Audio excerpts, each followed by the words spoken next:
DEFCON, the premier grassroots hacker conference. Happens every year in Vegas. If you don't know what it is, you better ask your mama. But let me tell you something about DEFCON you may or may not know. Did you know there's a subculture? A subculture of blingies. That's right, the blings. And here to explain what that subculture is all about, it's some very special people. But I'm going to have my partner, Sabotage66, help walk you through it. Sabotage, tell them about the bling.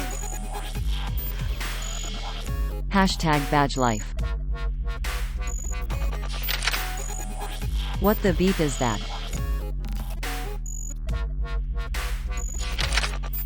It's electronic swag. It's epic awesomeness. It's cooler than a cucumber. It's beyond rad. Even your mom would love it. Your mom still goes to college.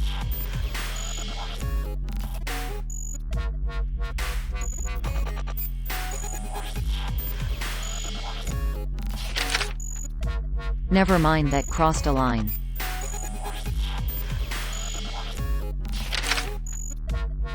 I'll tell you what. Strap on your bucket hat. Throw on your favorite hacker gear. 'Cause we're about to enter the bling zone. The Blinky Zone!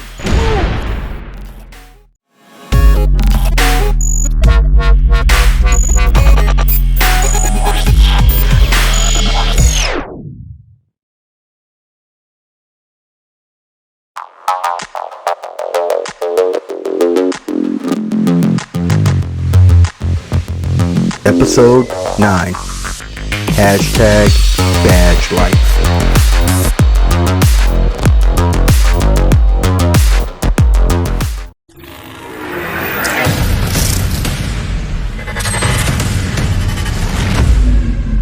DEFCON. If you don't know what it is, you better ask your mama.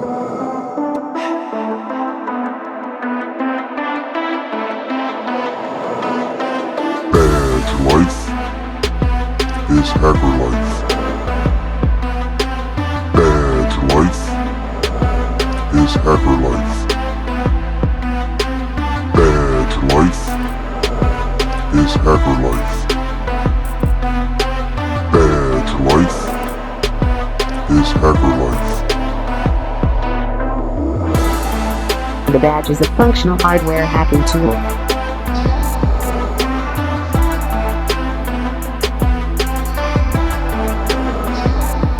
With great power comes great responsibility.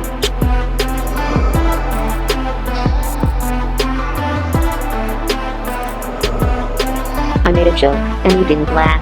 Your mom laughed last night when I told her.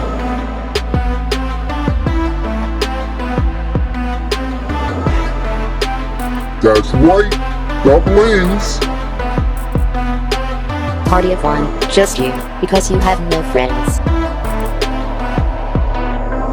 Do you know what flux is? It transfers heat and feels good in your eyes.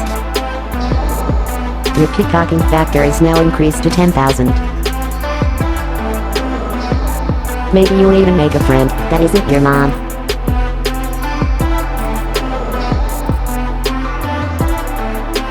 If you don't know what it is, you better ask your mama. Welcome to the #Badgelife episode of the Cyber Distortion Podcast. I am super excited about this episode. And the reason for this is because from day one, when Sabotage and I started talking about doing this podcast in cybersecurity, this was one of the top topics on our list that we wanted to make sure we had in our podcast series. The reason for this is because we know how important the cybersecurity and hacking culture and subculture is, and why this world of this badge life is so important to the things that people do. Hey, look, I'm going to tell you, this gives us an avenue of being creators, artists, expressing all of the skills that we have and something that is so awesome and amazing. And that's what hackers really like. I mean, it's an incredible subculture. And I'm so pleased to have our friends from XOR to join us in this conversation to tell you about why this is so important and big and just exciting to be a part of. I guarantee you're going to finish this episode and you're going to be like, wow, if I'm not in cybersecurity, I'm joining it tomorrow. And if I'm not a hacker, I'm going to be one tomorrow too, right? That's how important this one is. But to get us started, I want to give you a little bit of a definition about what the hashtag Badgelife is all about. It is the community of electrical and electronic engineers and programmers that manufacture unofficial DEFCON conference badges as a form of expression and art. And I got to tell you, if you know anything about the whole world of cybersecurity and hackers, they are not rule followers. And this is an example of it. You go to a conference, what do you get? You get a badge and a lanyard. Guess what? You're going to go to a hacker conference and you're going to get something even more special than that. You're going to get customized Blinky-Bling that you can take and walk around all day long and express yourself and in. You can hack that is the bomb. And you that's can what hack makes it. This better. That's the best part. And you can hack it. Yeah, that's right. That is right. That's right. So with no further ado, I want to open this up to allow our guests to, introduce themselves, speak a little about themselves, give you a little bit about their background. And so I welcome to our audience, Hyr0n and Zapp from Hey, how's it going? XOR. Hyr0n, Hey. tell us a little bit about you. I'll go first. So I'm Zapp. For Badgelife, it became a technical outlet for me. My day job, and actually until today, was in project management. So think CISSP, but without the technical stuff. So all the BS and no fun. So yeah, that's that. So that's what it was. It was like, hey, I want to do something on the side that can actually keep my skills sharp, and started making badges. And that's all it became. all my nights and weekends and everything like that. Yeah, I'm Hyr0n.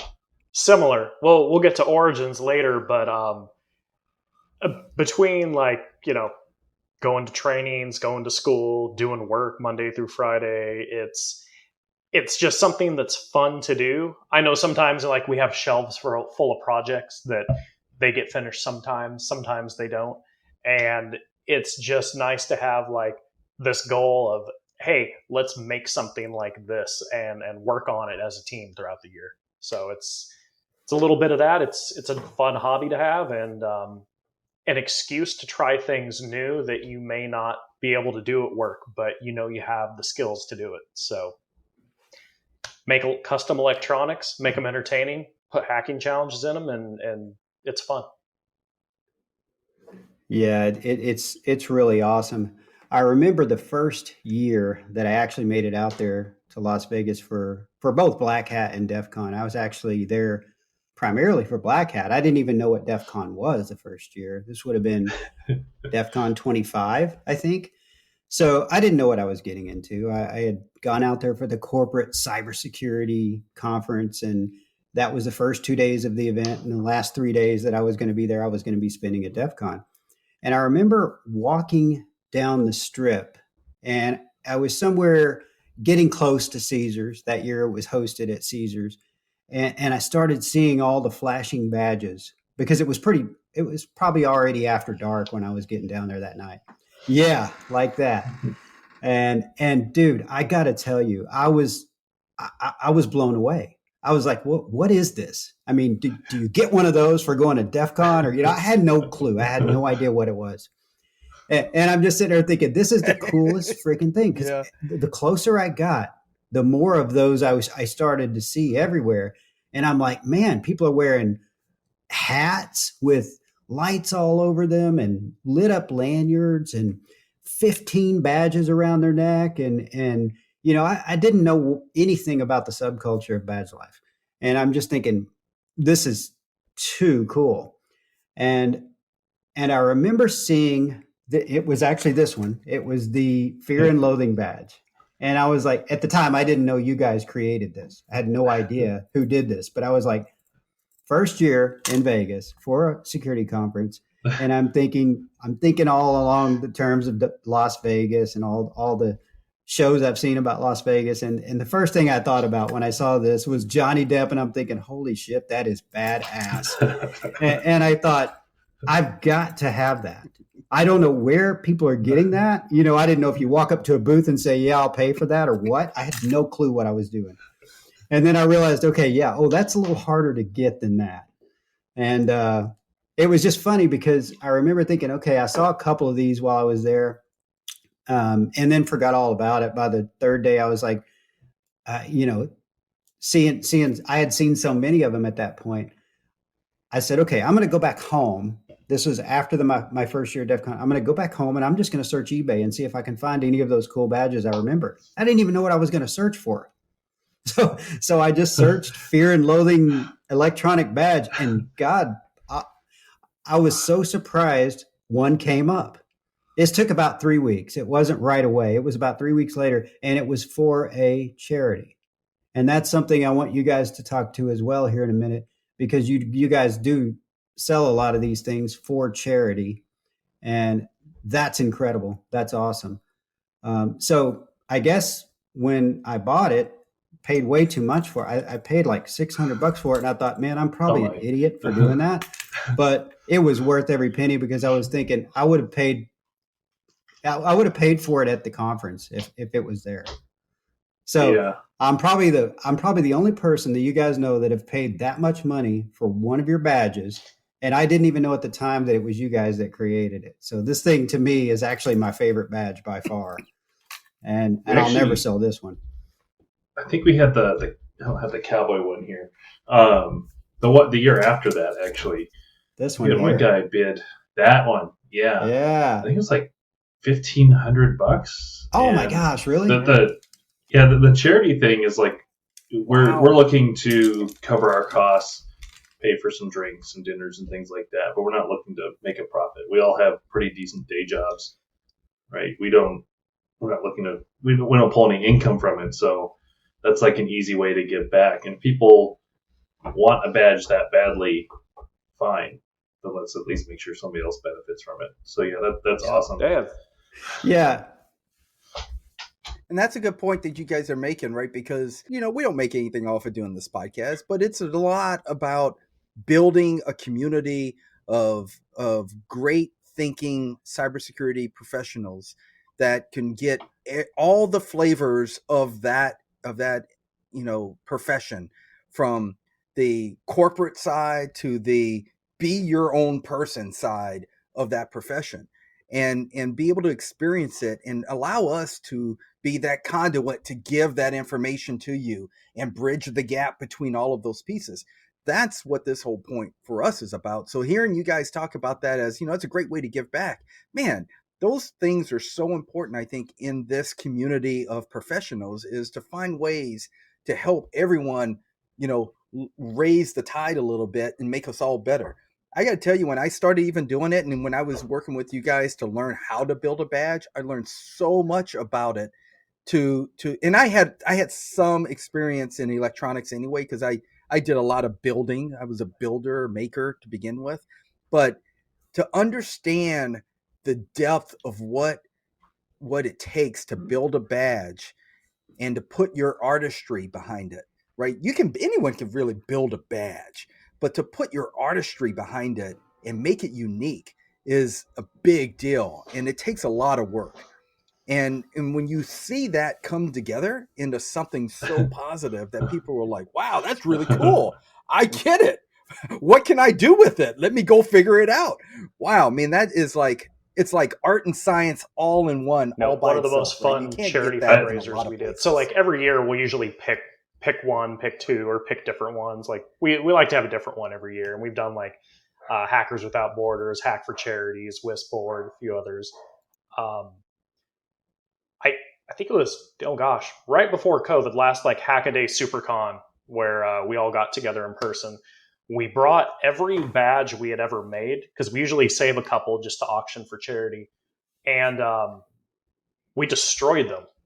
Our friend Will helped us out, and he brought what did he bring? Well, we basically zapped It was a microwave transformer. Yeah, we zapped everyone with about 25,000 to 30,000 volts just to see them pop and see what would happen. The cowboy badge got an unlock magically. It flipped a right bit, and it was actually running, and they got a badge unlock just by frying it.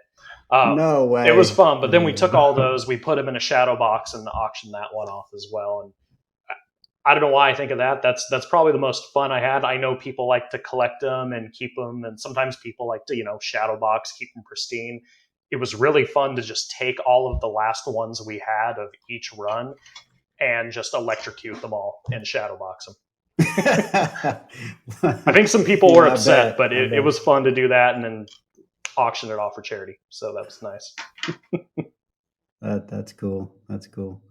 Yeah, I see you've actually got one of those shadow boxes on your wall right behind you, Zapp, that shows the whole life cycle of the Bender series that you guys created. That was a cool series. That was the first. Yeah, the first 2 years, and then there's another one. I think it's off screen for the cowboy, and then the one that you worked on, Sabotage. Yeah. The light pipe one. So can you guys talk to that for a minute? Because I've never even known what caused you guys to choose the Bender theme and all of that. How did that happen? So I'm a big fan of Futurama, hence the name Zapp. I think I love his character, although I don't really treat women that way, but I do love the character in the show. But yeah, the Bender character is just amazing. It's a show I've watched many times over the years. Yeah, I've never really seen kind of that crossover between Futurama and DEFCON, and so I'm not an artist by like any stretch of the imagination, and so I did just enough there on that guy and that guy to make a PCB. For me, that was one of the first PCBs I ever made.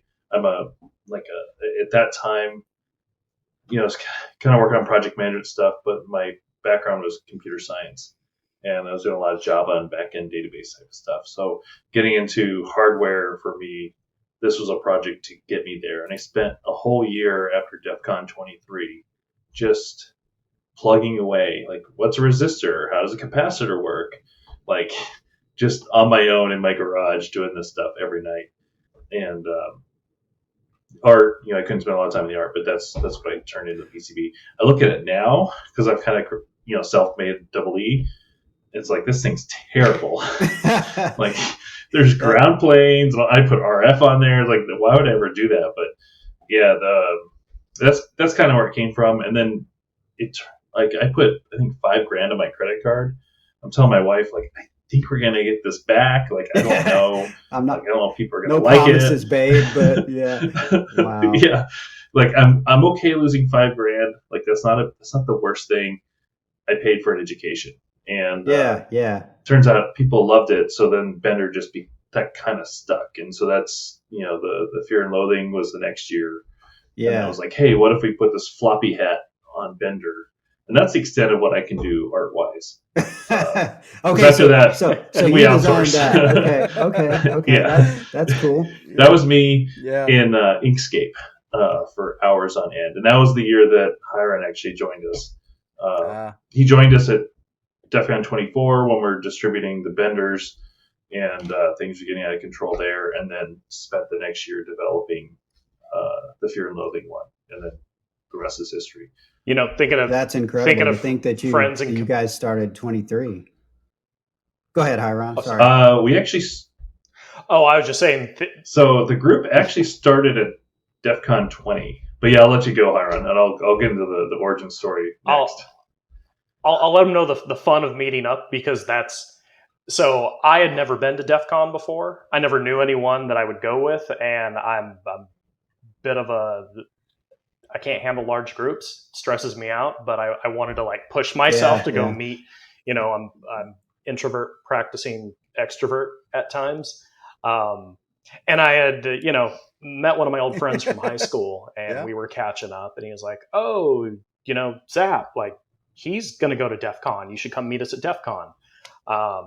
So I'm making my first trip. So Hyr0n and I went to school together since middle school, but then went off to college. Yeah. So, right. So that we do have a history. So hadn't seen each other probably 15, 20 years ish. Ballpark that maybe. But yeah, I'm driving out to, since we live in Southern California, we'll drive to DEF CON and drive to Las Vegas. For those who don't drive, DEF CON 24 was a hell year. There's this pass when you drive out in the 15 from California, like right when you're going through Baker, going through the mountain pass, and there was a car accident. A semi-truck carrying chlorine gas crashed. And traffic's just backed up, like it crashed right in the mountain pass. And traffic's just backed up to Baker for like 10, 12 miles. And I'm sitting there on my phone, I'm like, chlorine gas? And I remember at one time, because working in server rooms, I had to take a HAZWOPER to deal with like CO2 and stuff. And I was like, oh, that's going to take 12 hours to clear. Yeah. Fuck that. And took my truck off road and drove through the Mojave Desert, went around.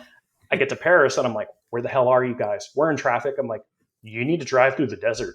And that sounds like crazy man talking, where I'm like, you need to drive through the desert, get around that traffic. I'm in a Yaris. Ford Fusion, right? That's not so operating. lo and behold, like literally 10, 12 hours later, people are showing up at Paris at like 10 o'clock at night. You can imagine being in the car that long, what people look like when they get out, and I just show up. I'm like, haven't seen you in a decade. Here's some beers. I'll help you carry stuff. And I helped them carry their boxes of shit like we all do to DEF CON up to their room.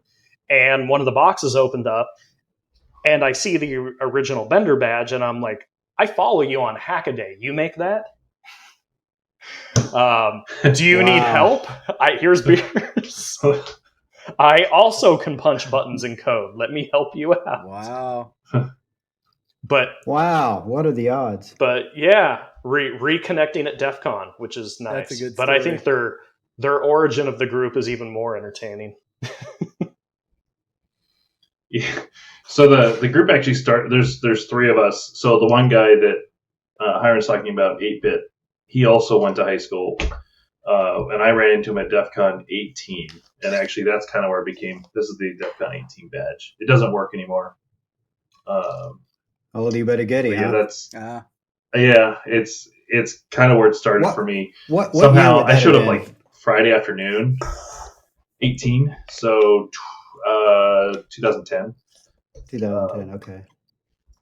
Yeah, my work sent me there. I'm like, I don't know if this. Yeah. I knew what DEF CON was, but I was like, I'm gonna lock my phone in a safe. I'm gonna bring a burner phone. I'm not gonna bring a laptop. Like I was, full up, like all that. I'm gonna run virus check every night, like all that kind of dumb stuff.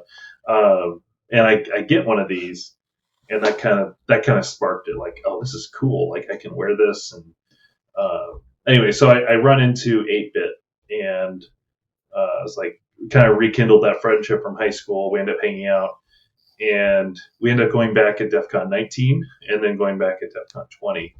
And at 20, everyone was party crazy. Everyone wanted to go to the Ninja Networks party. There's a DEF CON. That's like the year the DEF CON parties Twitter handle started up, and just party. Everyone wanted to go. And so I was like, well, this will be kind of fun. Let's mess with people a little bit. Let's make a fake party and then invite people to it. And so I set this account, like, how about and not XOR? Like, this will be funny. Like, it doesn't mean anything. So create this fake Twitter account and followed a bunch of DEF CON people. And when you do that, about 10% will follow you back.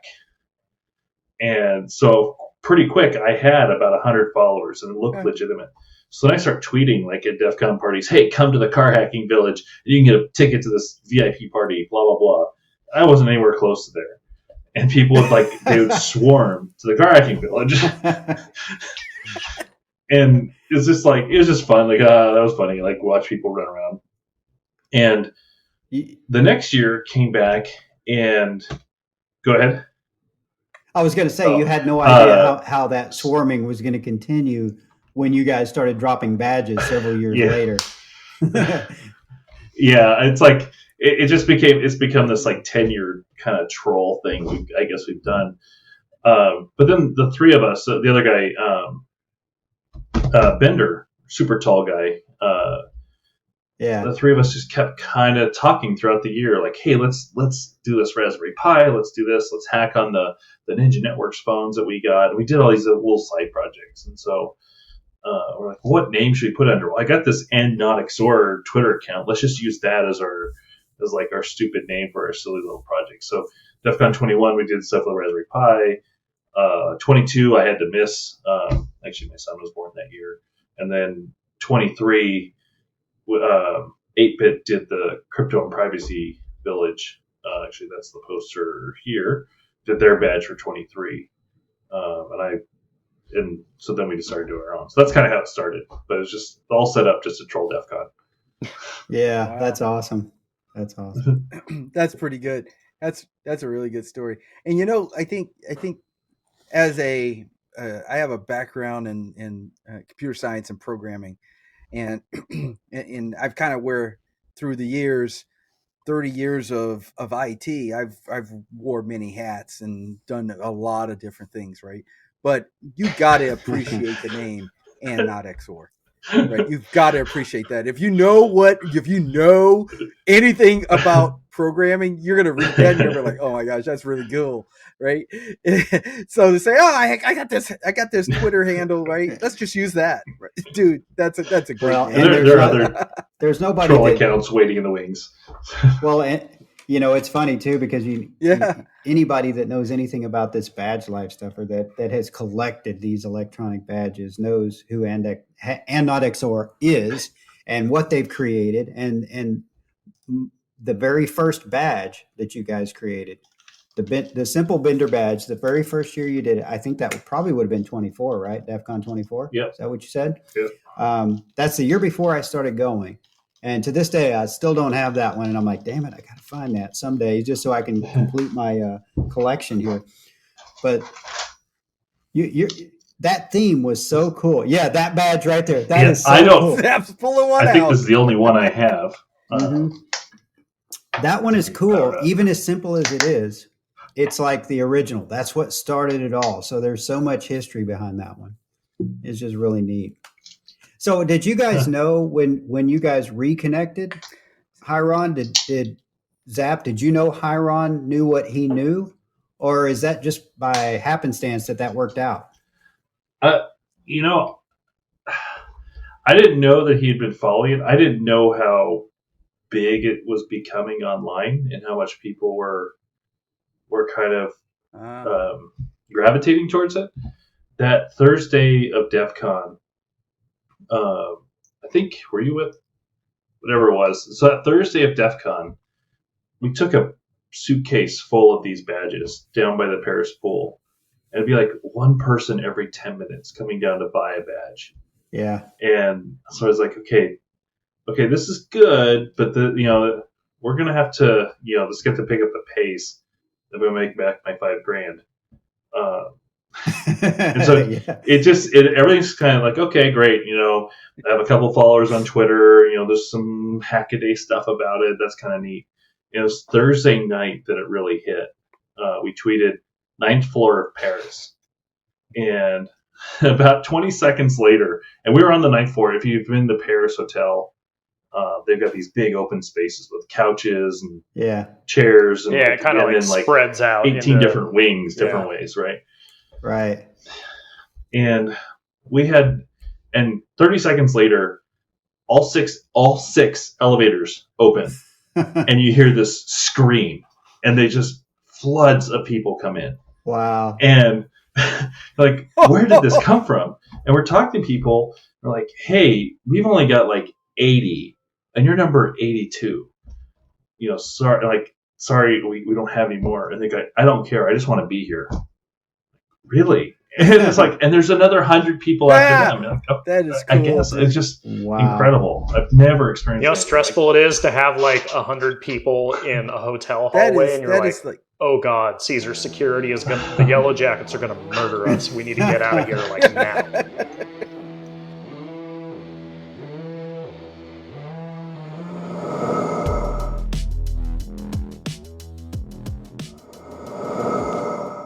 Welcome back, everyone. And, as we start this second part of this conversation, I thought, a couple of things that I thought was really interesting. I loved hearing the story about how the group came together and how you guys, were together at one point through high school, and then you came back around and randomly met again and started this whole process again. So before we get into talking about how the badge process works, I thought it'd be interesting to share.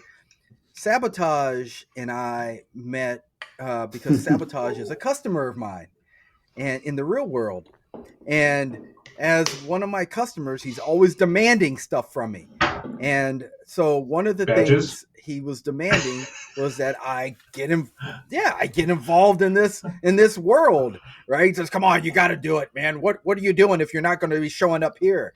So I jumped in it because I'm trying to please my customer. But as you can tell, we have a pretty good relationship, and we're synergistic on a lot of things and a lot of ideas and topics. And that's why things work very well. And I'm so glad that he pulled me in dragging and screaming, because it just opened a whole world of things that I'm interested in to begin with. So I wanted to share that piece of information.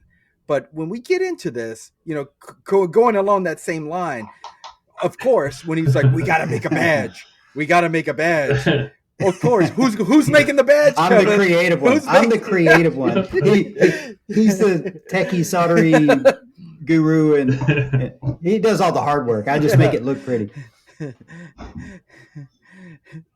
Yeah, I'm like, Sabotage, what am I supposed to do? Well, you can do all that stuff, can't you? Well, yeah, but come on, dude. So he goes out and creates a design. And he's like, what do you think of this? I'm like, okay, let me see what I can do with that. And I go in and start building some stuff and getting it all working together, and we get all excited on it. I take some videos of what I got, on my board and how it's working and all this stuff, and we get excited about it. And that process is cool, right? But that process is a lot of work. So I thought it would be interesting to hear from you guys who've been doing it for a long time, of what is all involved in the process from your perspective, and why is it so much fun, right? Why do you enjoy doing it? So give us some everyone's background. Process is probably different or unique, but kind of related to how we brought up why we do it. Our process really starts, it's weird to say, not brainstorming, but we attend a lot of security conferences, and really enjoy going to the talks, going to villages, going to different workshops and learning new things. And every now and then, we'll learn something and start thinking about, oh, I want to do a side project. How about we roll that into a badge? Or how about, we start thinking of ideas like, what do we want next year's badge to do?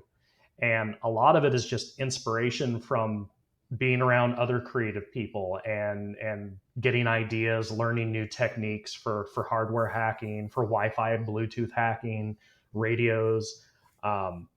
And there's usually a huge overlap. Like I think we start planning for the following year around February, March of the prior year. So we usually work on a DEFCON project for about 18 months. And that usually traverses going to ShmooCon, going to CypherCon, Layer 1, going to B-Sides and Hackaday and DEF CON, DerbyCon, Trevor, rest his soul. But you can imagine there's just a lot of learning and figuring out things like, I want to learn something more and do it more. And we start throwing ideas together, drawing on cocktail napkins. Even the one we did 2 years ago where it had two screens, that was literally like hey, here's an idea, drawing an extra square on the cocktail napkin and going, what if we had two screens? But I think that design, we actually did that at DerbyCon in the hotel room. That's actually this guy kind of right did here. it like And you love seeing the thought process explode, going, how do we decide between these two screens? Why don't we use both screens?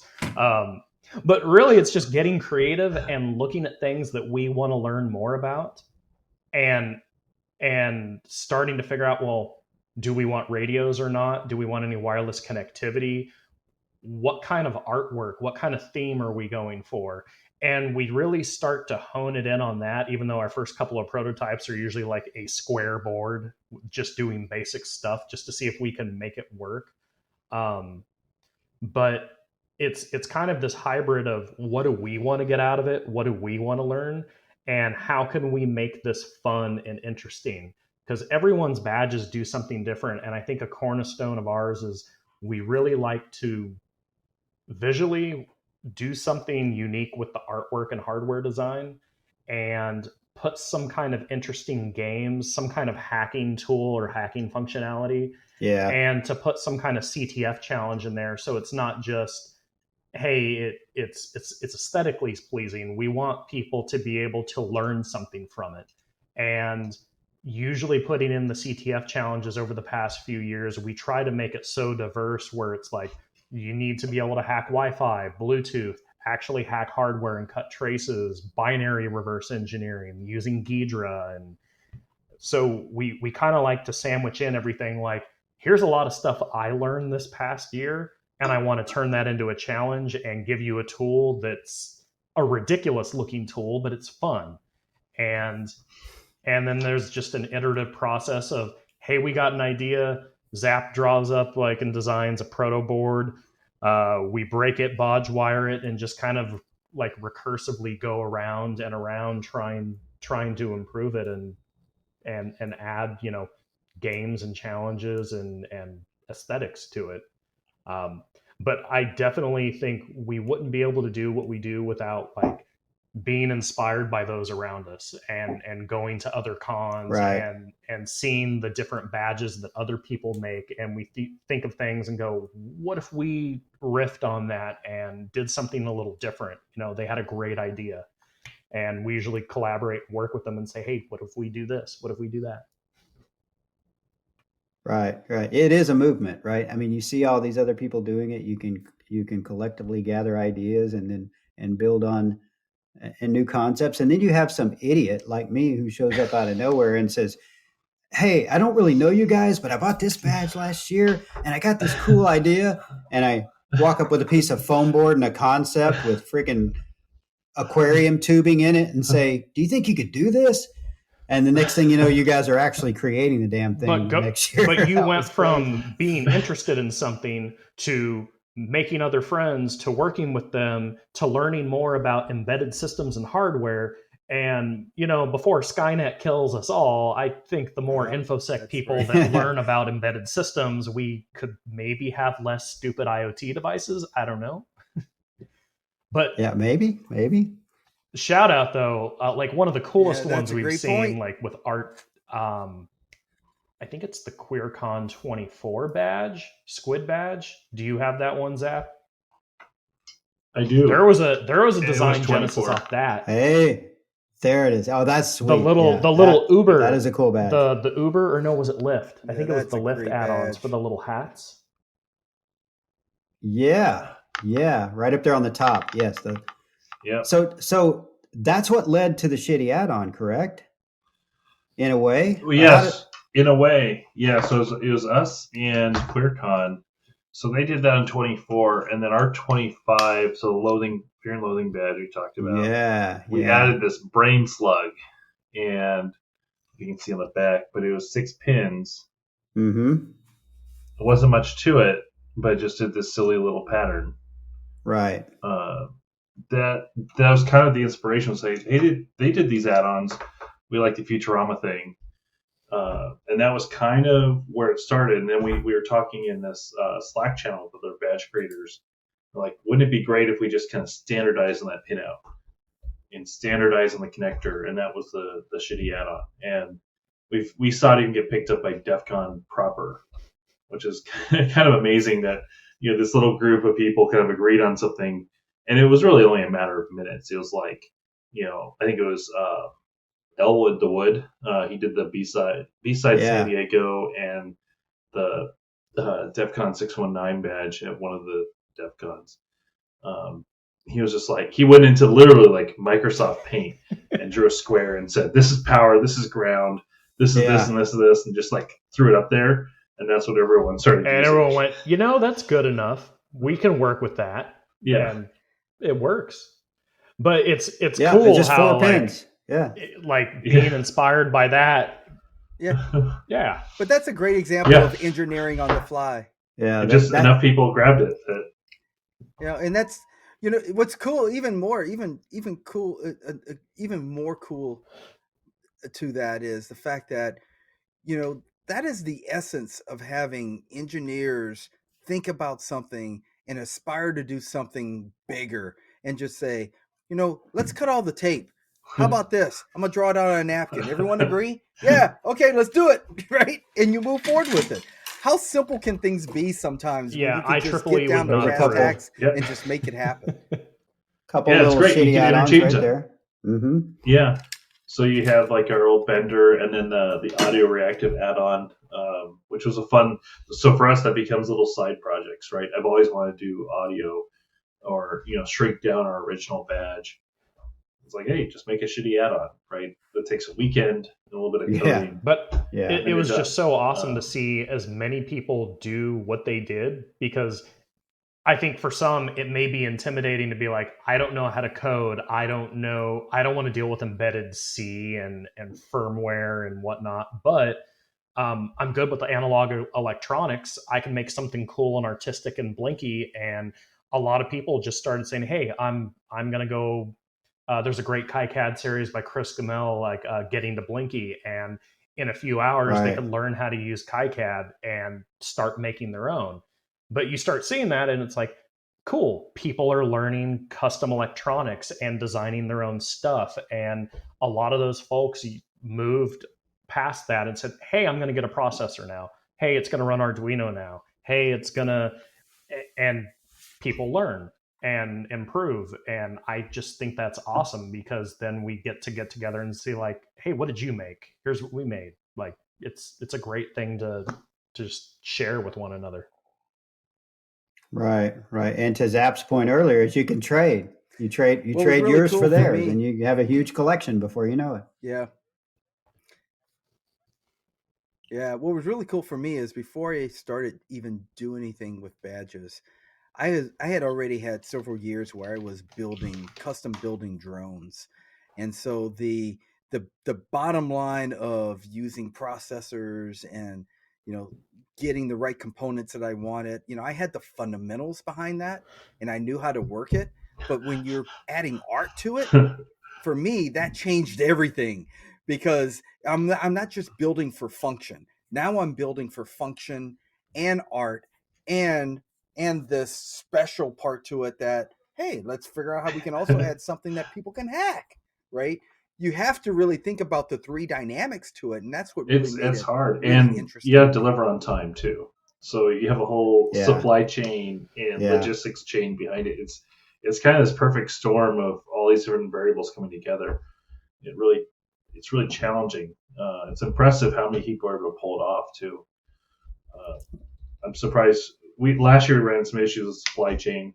I think we'll get through it this year, but it's amazing. Yeah, and especially now it's probably even worse than ever. But okay, so guys, there's another topic we got to touch on here, and I think it's going to be fun to hear your side of this story. But I want to talk a little bit about badge drops, because I remember the year I was trying to track you guys down. I kept seeing your tweets because I was following you on Twitter, trying to figure out when you guys were going to do the badge drops so I could try to get in on it. And like you said, people are flooding out of elevators and things to get over there to try to get to these badges. And it's like, I know you guys enjoy that way too much, because I heard a story about something about the pool at Caesars when you were doing a badge drop. So I want you guys to tell that story to the audience. You want to go on that one? Okay. I was going to be like, I was a victim of that. Hey, we made you take off your shirt. So yeah. Well, in general, I mean, that's one offshoot of badge drops. Zapp brought up, trolling people on Twitter, having fun, messing with people. Yeah. We just want to help keep DEF CON weird. Yeah. It's no fun to sit in a vendor area, and so we were like, you know what?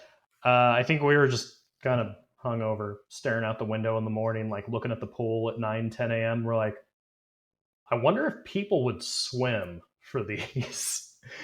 And so we just kind of went down to the pool and got some drinks and went to the center of the pool, like holding a backpack up.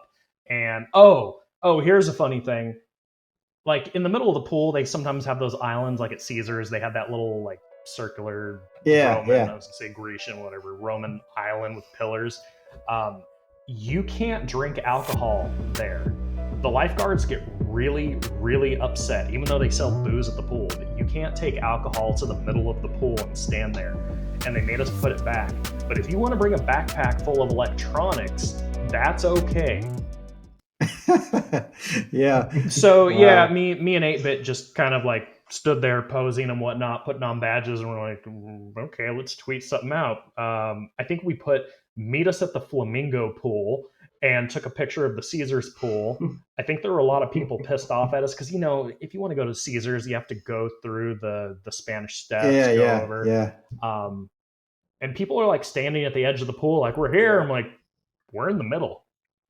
And they're just like, what do you want us to do? You're like, get to the middle of the pool. And it's funny because people were like racing to like undress and figure out if they're going to wear underwear or keep their pants on. And two people just run up and are like, screw this. And they just jumped in the pool in their clothes and start swimming across and trying to race each other, going through the pool. And I think one guy took out his wallet and threw it at us, and just we're like, dude, here's your badge. Here, take my money. Yeah, and we're just like, oh my god, no, here's your badge. Here you go. It was fun though, and it's wow. I think the point of our badge drops, they've kind of changed over the years because we really just like to have fun and, like I said, keep DEF CON weird, do weird things, make them hard to get, make them interesting to get, because I think doing things like that creates experiences. It creates DEF CON memories of weird, fun stuff you do to get weird, fun stuff. And I know that kind of pivots into sponsorship and whatnot, but like, long story short, when we started this, like, we were racking up credit card bills, and then we had to sell a lot of them to make it back. And then we started doing Kickstarter to raise funds for a chunk of it, which is okay. But without ripping on Kickstarter, I think it's a good platform, but it takes you lose 30% of what you raise between fees and everything. So you're raising the cost on things, and that's not what we want to do. So after a couple of years, we started talking to different corporate sponsorship, areas, and we were able to get corporate sponsorship. And between the lanyards and like silkscreen marking on the badges and whatnot, it really helps because they're helping offset the cost of the badges. In addition to, we'll usually do a small, we call it a philanthropist fundraiser, because some people can't make it, or they're able to pay more than it costs. So when we do our philanthropist fundraisers, we usually double to triple it, because we figure for every one we sell, we can get 2 free ones to give away to people at DEF CON.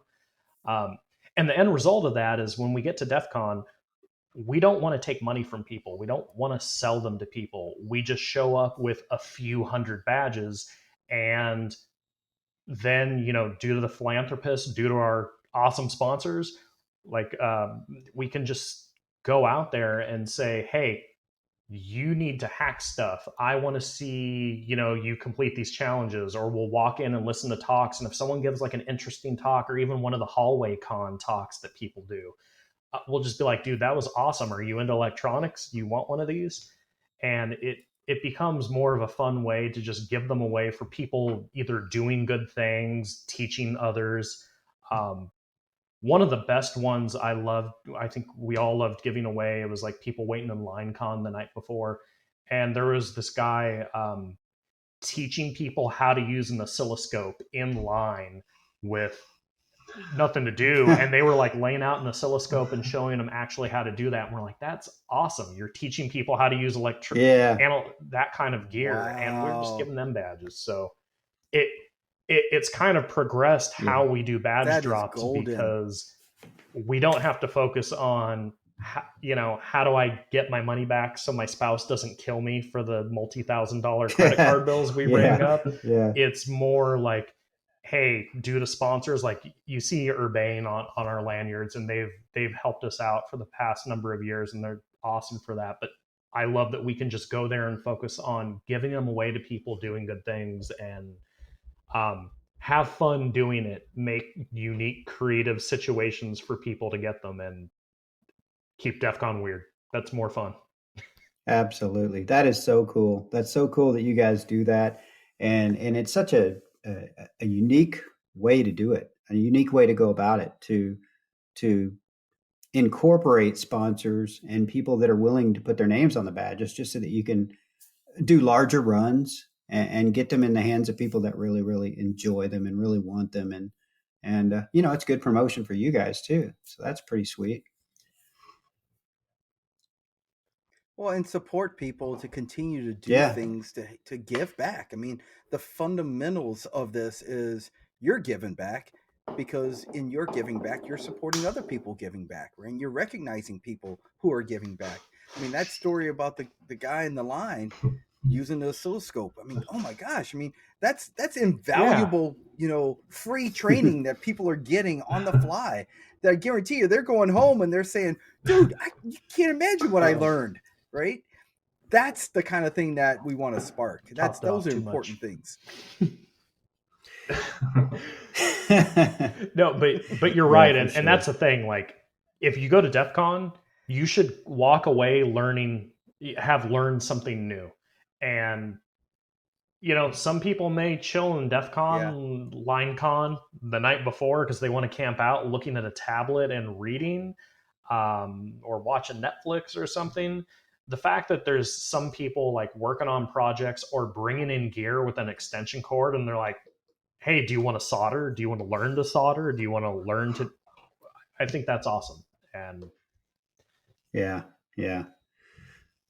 We found people they've also made new friendships as well. Hey, I was hacking on your badge. I was stuck on this part, and this random guy, he was on this, stuck in the same spot, and we just kind of hit it off and became friends because of your badge. We've heard a few stories like that, or just the same people trying to track us down. It's pretty amazing, actually. Yeah. Yeah, those are great stories. So when we think about this, we started talking about the philanthropy behind it and the, positioning yourselves so that you have the ability to play that role of giving back and giving something to someone and acknowledging, which is huge, right? Being able to acknowledge someone for what they've done by saying, hey, you like electronics? Here, how about this, right? And then they receive it like, oh my gosh, really? You're going to give one of those to me, right? The power behind that. But let's take the other role on this. What is the craziest amount that someone might have paid for a badge you guys I think I've seen for the Ninja Networks badge from 18. I think that went for $2,500 on eBay. Yeah. Oh my god! That was a special one. Wow! It was just a boring rectangle, and it did Zigbee, and you could it didn't really do anything by itself. It had a little black and white screen, but you could attack other Ninja Network badges and then level up if you were successful. Really, really cool, and it was way ahead of its time. I don't have one. I have the DEFCON 20 Ninja Networks badge, which was a cell phone. That was next level. I think those are going for like $1,500 or something on eBay. I think I remember that badge. Yeah. It's a wow. I mean, all they did was just They had some connection with it was was it LG? it was HTC. It was an HTC phone. HTC, yeah. Remember the HTC with like the at the bottom of it like kind of angled up Yeah. for whatever it had like an angle to it. They had some connection there. They got like Ninja Networks engraved. They got their own SIM card with like the Ninja Networks symbol on it. They Really? and I remember that one because we ran into Barcode, who was one of the creators of the badge, and we social engineered the last 3 out of them. Just randomly ran into them. So I got one, 8-Bit got one, and Bender got one. The tall dude I talked about earlier, and it was like, this is incredible. They had their own cell phone network set up, Wow. and you could like oh, and like you had to register your name, and I was a nobody, but I'm like, I can call all these like people who I fanboy over who I just saw their talk on this phone. The network barely worked, but it was just really yeah, they're just so far ahead of their time on that. Okay, so here's a question for you guys. See, here's the Go other ahead. thing I like about this. I want to get into a completely different topic in a minute. Okay, so all right, so let me finish this one. Here's what I like about this. So I've been in computing for many, many, many years, and listening to these stories reminds me of when I was a kid in the very early days of computing as we know it, where I was right. So when I was 12 years old, I wrote my own first set of code. I taught myself how to program.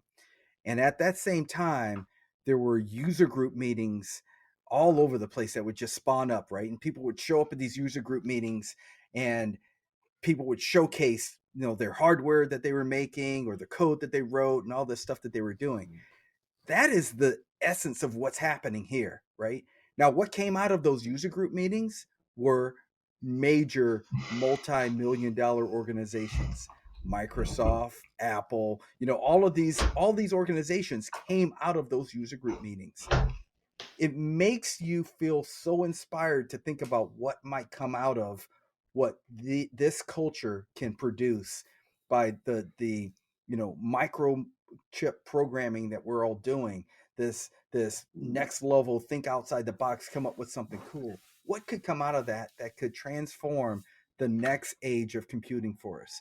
And we don't think about that every day, no more so than they did back then. They were just doing fun things, right? Exploring. But there is something that is going to come out of this that's going to be the next level of computing. Well, I think so. It'd be interesting to see what it is. I haven't seen it yet, but there's a lot of creativity. We're pushing, the way these manufacturers produce PCBs and looking for some of these new techniques. We'll see what comes out of it. Like we saw toy makers just a couple weeks ago on their badge actually flock the badge to get different colors on it. So oh wow, I have a blue and green parrot sitting somewhere on That's the side good. here. Just really, really cool. They had some pink flamingo. Actually, one that I really love that toy makers did, and I believe this is for DISC. It's industrial control systems security. Power, water, cooling, electric. But I love what they do. They always incorporate something unique, and this one's very physical and mechanical, which I think is appropriate for an ICS SCADA security conference. So a lot of the puzzle, you see the gears there. They actually 3D printed the handles and made PCBs for the keying gears that are in here. Wow, and that's so it's cool. hard to see it in here, but as you rotate it, it is hitting switches on there for one of the puzzle challenges on there.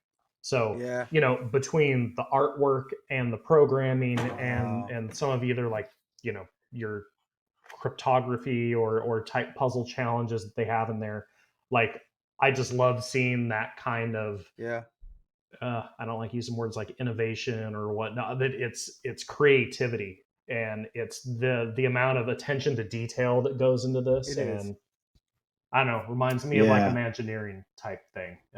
It's fun. Yeah, it really does. I mean, what you start to appreciate mostly is the originality of technology, whether it be new or old. I remember seeing a badge a couple of years ago, and it was another guy I met at DEF CON, and he had done what he called the Franken badge. You guys probably remember this thing. It had 4 Nixie tubes on top, but the PCB board looked like Oh, Frankenstein.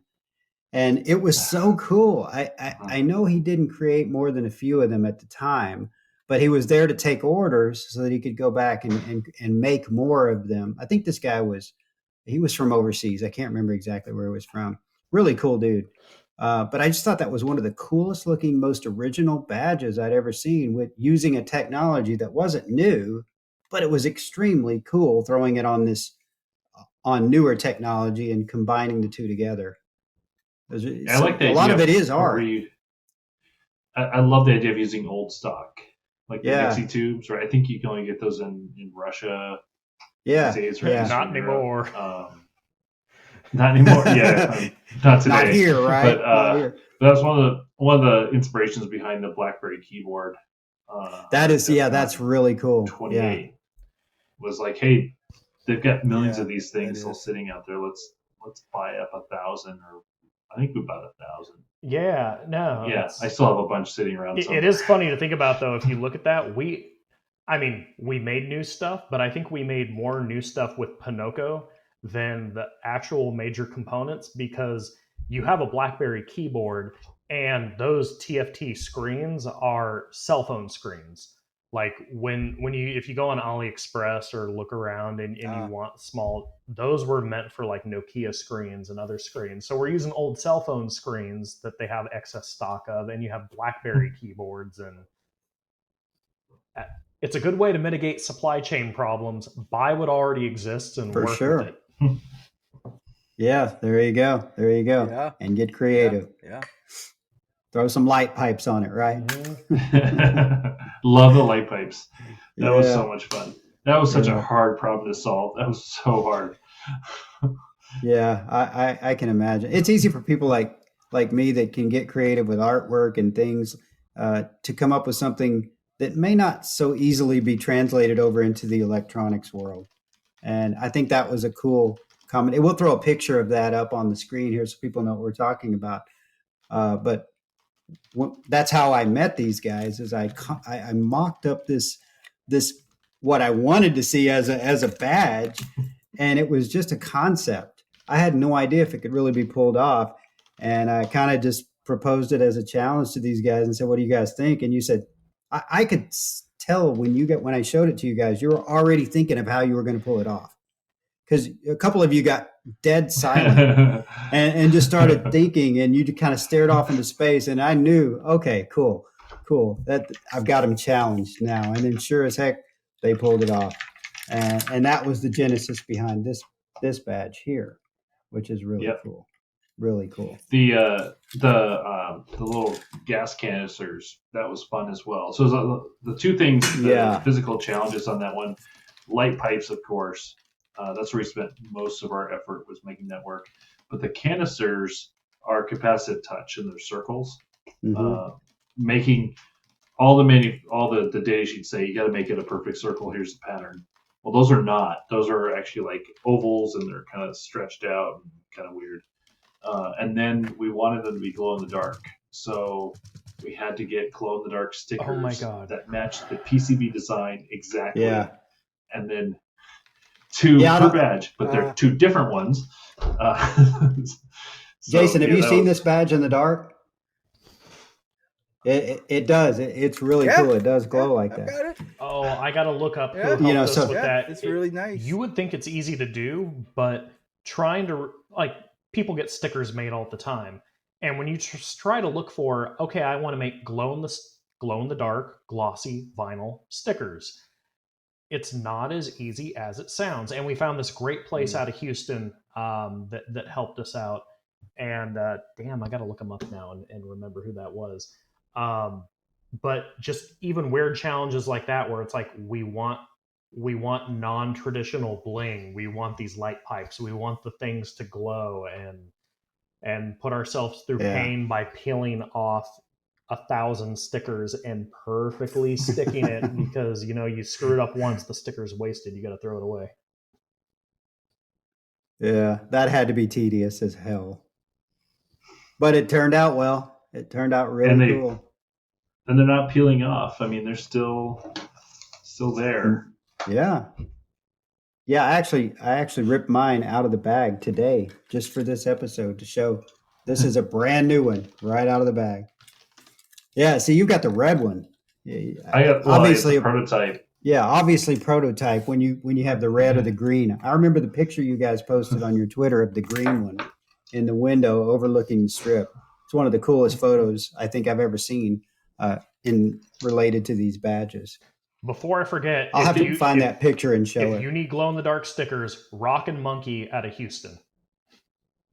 I've heard of Rockin' Monkey actually. Yes, I know who they are. They're actually pretty reasonable, but they'll do holographic glow in the dark stickers. They have different glow in the dark colors, but trust me, after a tedious long search, like it literally took me over a month to hunt down something that's reasonable because other places were trying to, I was talking about the costs earlier.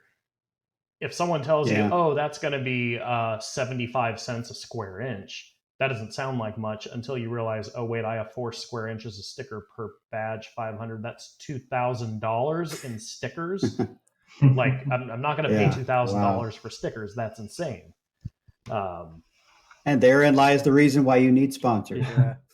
But being judicious and finding good companies that you can work with that aren't going to rake you over the coals.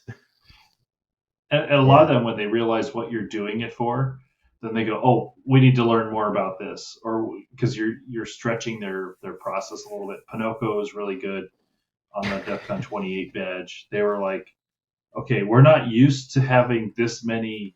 Well, it wasn't vectors, but it was like this many points in a SVG file. Yeah. I actually broke their ordering system, their quote system. I'd had so many different points in there that it misquoted us and charged us like 30% of what it should have been. I'm like, this is great, this is cheap. Like, where to go? And I order it, and like, yeah, we're off. And, like, and I get this email like, can we just like split the difference? Like, we'll just call it a sponsorship. I'm like, okay, fine. That works. Yeah. By the way, awesome. for pen testers going after manufacturing places, use the upload files and mess with those files because they analyze them. And yeah, interesting. So interesting. That was interesting. Yeah. Like, no, that's a good thing to bring up, Zapp. We didn't hit that on the badge creation process. What people don't think about is most PCBA companies or sticker manufacturers or people who manufacture electronics and hardware are used to square boards doing simple things. And when you come in and say, how many colors can I silk screen on there? What are your colors of FR4? What can I cut these weird shapes in there? And they're like, what the hell is wrong with you? Like, no one does this. and so every company you're working with to try to manufacture stuff, you're like, yeah, we're trying to do what you do, but in an unintended way, completely different. And you have to pad that time in for taking the time to explain, like, we treat your thing, which is normally hidden by plastic and some consumer product, as art, and we expose it. Hey, no, I don't want you printing serial numbers on here. Yeah. Like, get rid of that. And they're like, well, why wouldn't you want a serial number printed on the circuit board? You're like, I don't. Get rid of that. And their manufacturing process just does that. And you're like, get rid of it. Wow. Last year with Osh Park, it was like, how high can you go with your DPI? I need 2,000 DPI because I need people to be able to tell the difference between a pizza icon and a baseball. I think it was a baseball and a pizza. Those are the two things that they had to be able to tell the difference. That's too funny. 2,000 DPI was the limit. Oh yeah, Osh Park was great to us last year. Not only sponsoring us and doing like Osh Park After Dark on our soldering kit badge, but really going like, hey, I know this is what you normally do for prototyping. We need to really like make it small, like real small. And they're wonderful for just working with us and figuring all that out. Yeah, that's good guidance, especially on the prototyping, because, part of what I was experiencing with this is, you put something together and you want to validate that it's going to work. and how much is it A going lot. to cost you just Yeah. to validate that it's going to work? Oh right? yeah. So that's what Exactly. people are getting. That's what people should expect if they get into this for the first time. Like, yeah, you can make a simple PCB, but the first time you make something like a badge, where it's like a PCB, you have a microcontroller, some lights, passives on there, and maybe it's a 4x4 square. It's economy of scale. So producing 500 of those may only cost $25 a piece. But when you're doing your first prototypes and you may make one, two, or three, they're going to cost you maybe $150, $200, $300 a piece because of all the tooling involved. Like, people don't realize before they make your board, there's 6 to 8 hours of tooling and setup at the manufacturer's place where they have to load all the rails, get everything honed in, and that's a lot of work. And that's one of the things that we loved working with Macrofab on. Like, they didn't think we were crazy when we said, hey, can we visit your fab in Texas? Like, we're really interested to see how these are made, because if we understand how they're made, we may be able to tweak the design to not make it harder on you, and we can still get what we want out of it. And that was one of the coolest things, is just learning how the manufacturing process works. But when people first get into it, they'll make their first design and they're like, what do you mean $200 to $300? Are you crazy? And you're like, sure. So yeah, you're usually out $5,000 before you get a working thing. Well, it's like, what are your alternatives though? I mean, and then you do it, and then one, or it doesn't work. Yeah, one component fails, right? Yeah, and then you prototype it, one component fails, you're like, oh man, you gotta go back and try it again, figure out what happened, do another prototype. You go through this iterative cycle of trying to get your final product before you do your. These guys, I'll be in our little chat room. I'll be like, okay, I got power's working. Okay, that's good. I got this driver working. I got this. It's like just piecemeal the whole thing. It usually takes 3 or 4 days. And I go, okay, the design's good, or it's usually the first two are not, and it's cutting traces, bodge wiring things. I think the light pipe one I showed you, that was a March prototype, so pretty close to final. I don't recall what the issues were, but it's usually something like that. It's usually those prototypes that work just barely, the ones I like to wear, because they have a whole story for that year. Yeah. No, I wanted to touch on one more topic that I never understood. Maybe I'm not part of the cool kids club. I just never understood why or what it was all about, but I've got to know. During COVID, when you guys started dropping badges all over the place and all these random places across the country,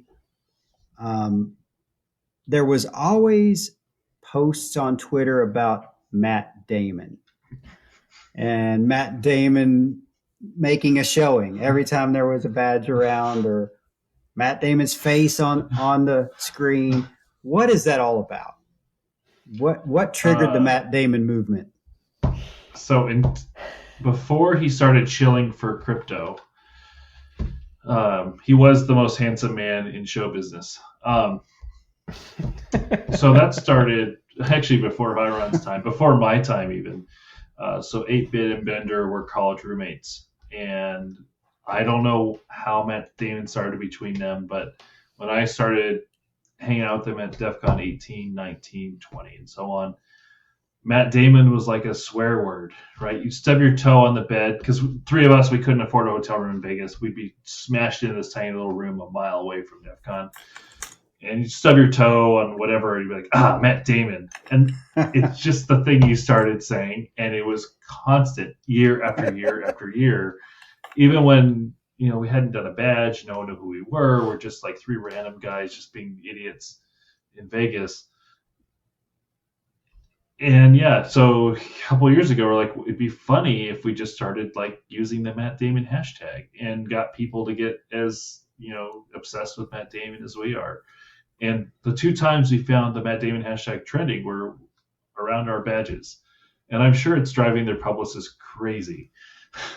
But it's hilarious, and it makes you wonder: did Yeah. he ever hear about this, or if he did, what did he think about it? He doesn't And, have a Twitter you know, account, so we get to own #Matt Damon. He probably doesn't like that. Nice. Though he Nice. is a Wow. big fan of Myst and puzzle games, so maybe he would enjoy hacking on a badge. Yeah. Fortune favors the bold. Yeah, don't invest in crypto. Yeah. Don't. All right.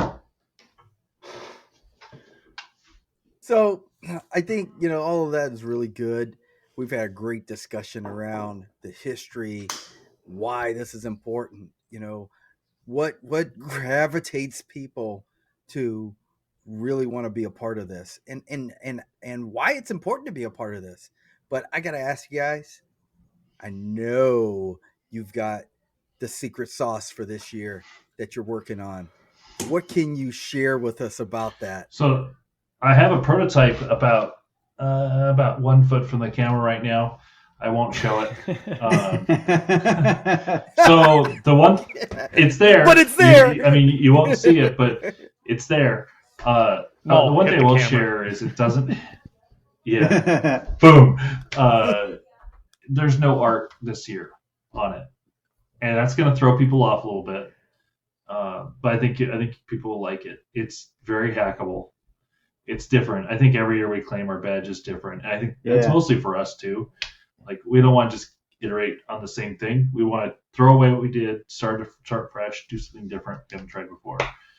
So it's definitely different, and we'll be upfront when we do the philanthropist sale as far as like, this is what it is, this is what it's not, and you're welcome to back it or not. We're still working on the packaging. We think that the packaging and some of the other stuff around it still makes it an and not XOR project, but it's going to be different. So, and it's actually something we started working on after DEFCON 28, almost the day after. I was looking through my photos yesterday, and I was seeing photos of me actually getting it up and running and doing some of that stuff. So it's almost a 2-year project at this point. Yeah, it's definitely cool. Yeah, and you put it the best way. It's different, and I like we said, sometimes we hit a point where we're like, I want to learn something completely new and pivot and make this interesting and exciting, and so we're trying something different. It is still an electronic, badge. It still does, things that you may expect, but it's probably very different than what people would expect. So that's going to be fun. Yeah, cool. I can't wait. Can't wait to see it. Sounds exciting. Well, this has been awesome, guys. I mean, I can't tell you how long I look forward to doing this episode. We talked about that earlier. This has been awesome. I know we're going to have way more content than we know what to do with. So I don't know how we're going to keep this thing anywhere near an hour. It's probably going to be an hour and a half, but it's going to all be good. So I can't wait to share this, and can't wait to see the feedback on this, because this is going to be the first one we've done around DEF CON. I'm sure we're gonna have to do a follow up after DEF CON on the same topic. Yeah, that'll be fun. Hey, that'll be fun. Love talking about this stuff, and at the very least, we were throwing out everyone that inspired us and led to us doing things and us learning from other people and whatnot. I at least have to throw out, if it weren't for Joe Grand doing the first electronic DEF CON badge, all of this wouldn't have happened. Inspiring others, inspiring the ninjas, inspiring us, and whatnot. Like it, I would say trace the genesis back to Joe Grand, great hardware hacker, and I'm so happy he took the route that he did, because it taught a lot of us, and it promulgates itself. Although I really wish he'd get off of USB Mini and move to USB-C. Well, you have a problem with USB Mini and parallax propeller? Like, it is the golden solution to everything. Well, Joe Grand, from many of us that are new to this, we all thank you. You're obviously a legend. We appreciate what you created here, and this movement is going to do nothing but continue to explode. I know that. It's so much fun. And I invite I invite our audience, I invite the listeners to really dig deeper into this subculture. And I think you can find a lot of really knowledgeable um, partners, friends, relationships, and skills that you can take into the rest of your, your life and your career, and help this movement continue to go. So again, and not XOR guys, Zapp and Hyr0n, thank you Thanks, so guys. much for Thank you. joining us tonight on this thing. It's been great, and I hope we can do this again. We're gonna try to do another one, hopefully after DEF CON, and maybe talk about the experiences from Awesome. there. Thank you so much. All right, guys. So All until right. the next episode, guys. We'll talk to you Cheers. guys later. Thanks a lot, guys. Cheers. Thank Later. you. Peace out. Hello, everyone. If you enjoyed the podcast today, I'm excited to share with you that you can now listen to us on all of these major streaming platforms. Also, if you learned anything from the conversation today, please share this episode with your friends, family, and colleagues. The more of this knowledge we can share, the more cybersecure we all become. I'd say like, subscribe, and all of that jazz, but hey, you're not morons. You know that. I will leave you with some words of wisdom, though, from the former director of the FBI, Mr. Robert S. Mueller III. He said there are only two types of companies, those that have been hacked and those that will be hacked. You guys be safe, remain diligent, and take care.